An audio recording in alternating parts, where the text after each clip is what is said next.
Hello everyone, আসসালামু আলাইকুম। আশা করি সকলে ভালো আছেন। Welcome to new video Madaripur. So আমি এর আগেও বেশ কয়েকবার বলেছি 64 জেলা নিয়ে ভিডিও মেক করবো। সো আজকে এই প্রথম ব্লগ মাদারীপুর দিয়ে শুরু করছি। পরবর্তীতে পর্যায়ক্রমে এক একটি জেলায় যাব এবং প্রত্যেকটা জেলার সদর নিয়ে আমি ভিডিও তৈরি করবো। সো আজকে এখন আমি আছি মাদারীপুর সদরে, আর আজকে এই মাদারীপুর সদর নিয়ে আছে সুন্দর একটি ভিডিও। সো এই ভিডিওটি দেখতে থাকুন এবং আমার সাথেই থাকুন। মাদারীপুর বাংলাদেশের ঢাকা বিভাগের মাদারীপুর জেলার সদর দপ্তর ও জেলা শহর। কুমার নদীর উত্তর পারে অবস্থিত এই শহর। মাদারীপুর শহর মাদারীপুর সদর উপজেলার ও প্রশাসনিক সদর দপ্তর। 1422 বর্গ কিলোমিটার আয়তন এবং 62,690 জন জনসংখ্যা বিশিষ্ট শহরটি মাদারীপুর পৌরসভা দ্বারা শাসিত হয়। পঞ্চদশ শতাব্দীর সুফি সাধক কুতুব ই জাহান হজরত বদিউজ্জামান আহমেদ জিন্দা শাহ মাদার রহমত আলাইসাল্লাম এর নাম অনুসারে মাদারীপুর জেলার নামকরণ করা হয়। এখন আমি আছি মাদারীপুর লেক পারে, আর আমার পিছনে ঠিক আছে সার্কিট হাউস। আর এই সার্কিট হাউসের আশেপাশে যদি কেউ থাকেন, যদি আমার এই ভিডিওটি থাকেন, অবশ্যই কমেন্ট করে জানাবেন। আমি মাদারীপুর লেক পার থেকে কিছু ফুটেজ নিয়েছি, নেওয়ার পর এখন যাচ্ছি মাদারীপুরে অনেক আগে একটা স্টেশন ছিল, সেটা হলো লঞ্চ ঘাট। আর এই লঞ্চ ঘাটটা এখন প্রায় বন্ধের পথে। সো লঞ্চ ঘাটের এখানে যাব এবং ড্রোনের একটা শট নেব। তাছাড়া মাদারীপুর শহরটা কিন্তু মোটামুটি সুন্দর করে গোছানো।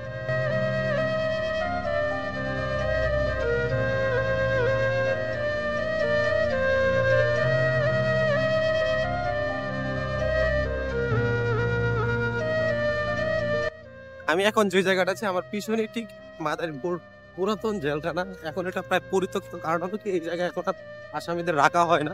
এখন তাদেরকে নিয়ে গেছে নতুন একটা জেলখানা, হচ্ছে ঠিক মাদারীপুর লেকপাড় থেকে একটু সামনে। আর এটা হলো মাদারীপুর পুলিশ লাইনের 1 নাম্বার গেট। এটার ভিতরে ঠিক পুলিশ লাইন, যেহেতু পুলিশ লাইন এলাকাটা সংরক্ষিত, যে কারণে ওখানে ইচ্ছা করলে ভিডিও তৈরি করা যায় না। আর এখন আমি আছি মাদারীপুর ডাকঘর। এটা মূলত ডাকঘর, এই পিছনে যে দেখতে পাচ্ছেন এটা ডাকঘর, মাদারীপুর ডাকঘর। ঠিক লেক পারে ঠিক পূর্ব পাশে এই মাদারীপুর প্রধান ডাকঘরটা অবস্থিত। আর এখন আমি আছি মাদারীপুর মেইন, যে মাদারীপুর শহরের ভিতরে যে রাস্তাটা আছে, মেইন সড়কটা, পাকা রাস্তাটা, এটার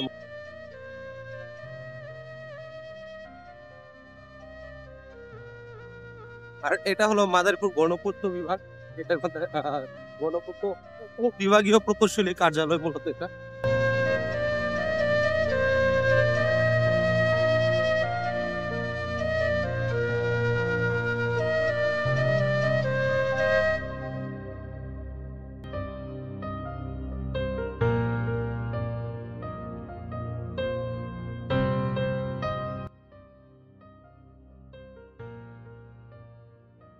এখন আমরা প্রায় চলে আসছি। আমরা যে লঞ্চ ঘাট আছে, এটা অনেক আগে ছিল মূলত, এখন ওটার মধ্যে ওরকম ভাবে আগে এখান থেকে ঢাকা বা বরিশাল অন্যান্য জায়গায় এখান থেকে লঞ্চটা করতে পারে।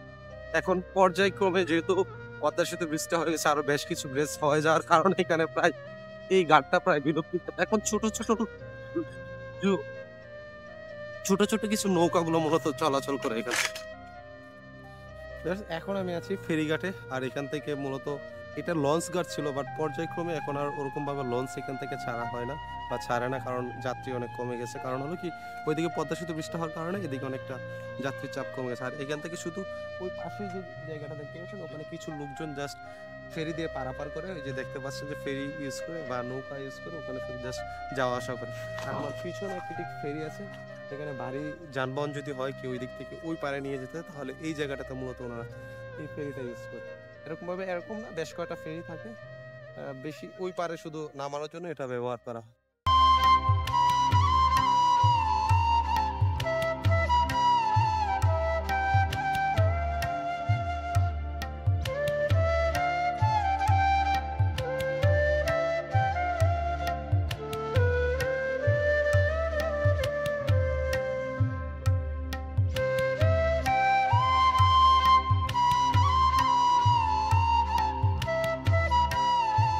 এখন আমি আছি মাদারীপুর জেলা পরিষদ, আর এই জায়গায় মূলত জেলা পর্যায়ে যে কার্যক্রমগুলো আছে এগুলো পরিচালিত হয়।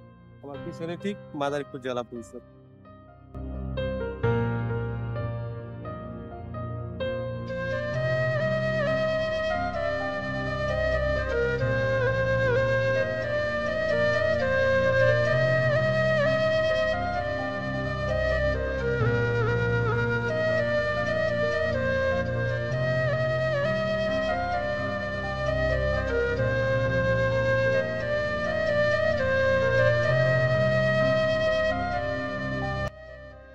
আমি মাদারীপুরে বেশ কিছু জায়গায় অলরেডি ঘুরেছি, কারণ একদিনে সকল ভিডিও করা সম্ভব না। এখন রৌদ্রের প্রচন্ড তাপ, যে কারণে এখন আমার বাসায় ব্যাগ যাবো, বিকেল বেলা আবার বের হবো, বাদ বাকি যে জায়গাগুলো রয়েছে এগুলো মূলত করবো।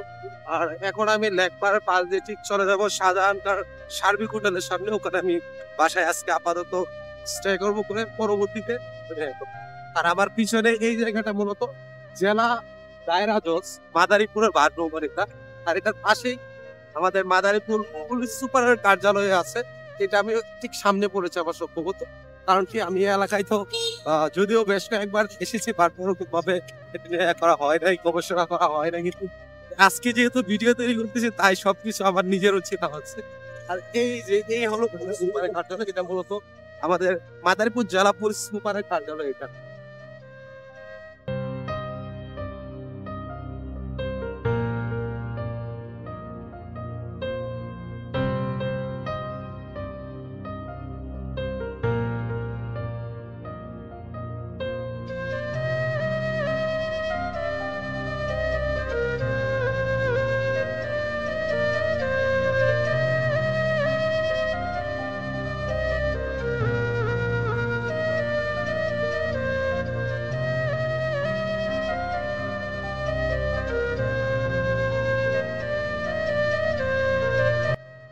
ভিউয়ার্স, এখন আমি আছি ডাল গবেষণা কেন্দ্র মাদারীপুরে। আর এই জায়গাটা এর আগেও একবার আসছিলাম, বাট আসার পরে ওরকম ভাবে এই বিষয় নিয়ে ভিডিও করা হয় না। সো এখানকার পরিবেশটা কিন্তু অনেক সুন্দর, আমি আপনাকে দেখানোর চেষ্টা করি। আর আমার পিছনে হলো ডাল গবেষণা কেন্দ্র মাদারীপুরের যে মেইন শাখা এটা। আর টাকা ভিতরে ঢুকা যাবে একটু, বুঝলি? ঢোকানো অপশনে 5 মিনিট ডান পাশে গেলাম। আচ্ছা ঠিক আছে, আন্তরিকভাবে দুঃখিত। কারণ হলো কি, এই জায়গাটা আসার পর ওনাদের কাছ থেকে অনুমতি চেয়েছিলাম, বাট এই জায়গাটা অনুমতি দেয়নি। তবে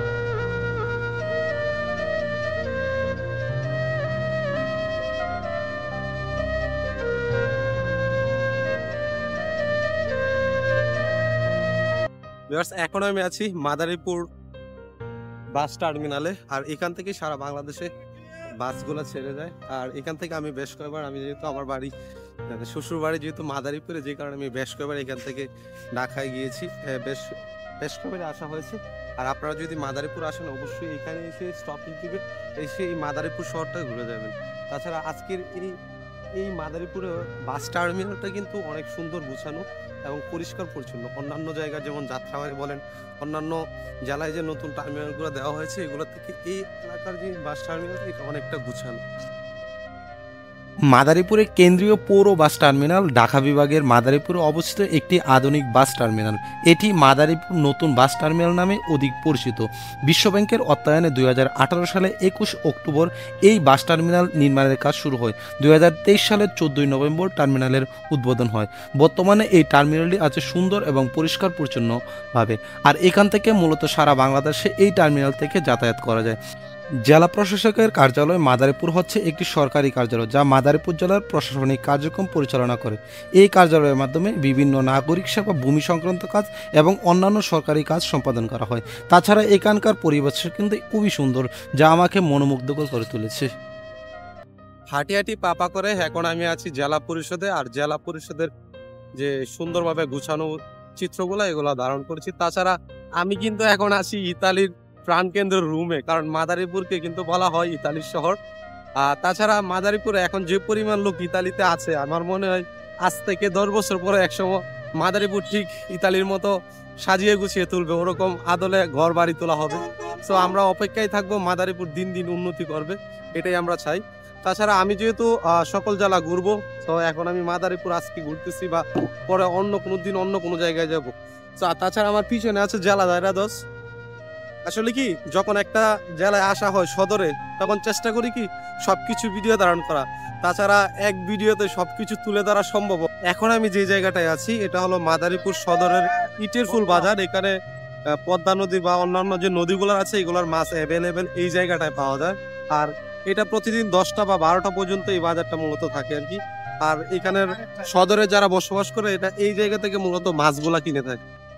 হাঁটি হাঁটি পাপা করে অনেক দূর অনেক জায়গায় ঘুরেছি। আর এখন যে পিছনে যে জায়গাটা দেখতে পাচ্ছেন এটা মূলত আসমতালিকা স্টেডিয়াম ছিল, বাট এখন নাম পরিবর্তন করে লেখা হয়েছে জেলা স্টেডিয়াম মাদারীপুর। মানে আমাদের যে জুলাই বিপ্লবের আগ মুহূর্তে এগুলা মূলত নাম ছিল, বাট এখন এগুলো পরিবর্তন করা হয়েছে।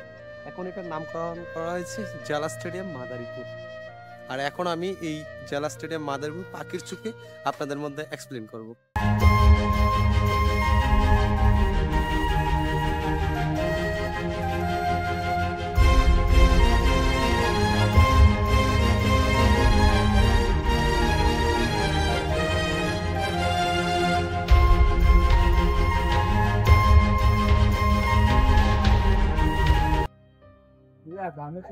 সারাদিনের কার্যক্রম শেষ করে সর্বশেষ মুহূর্তে আসছি মাদারীপুর সরকারি কলেজ। এটি প্রতিষ্ঠিত হয় 1948 সালে। ভিউয়ার্স, অনেক সময় আপনাদের সাথে সকল তথ্য দিয়ে সহযোগিতা করেছি। আজকের মতো এই ব্লগ থেকে বিদায় নিতে হচ্ছে।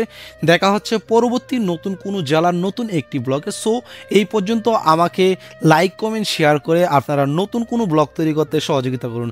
আজকের মতো বিদায় নিচ্ছি, দেখা হবে নতুন ব্লগে। এই পর্যন্ত ভালো থাকুন, সুস্থ থাকুন, আল্লাহ হাফেজ। অবশ্যই লাইক কমেন্ট অ্যান্ড শেয়ার করে আমার সাথেই থাকুন।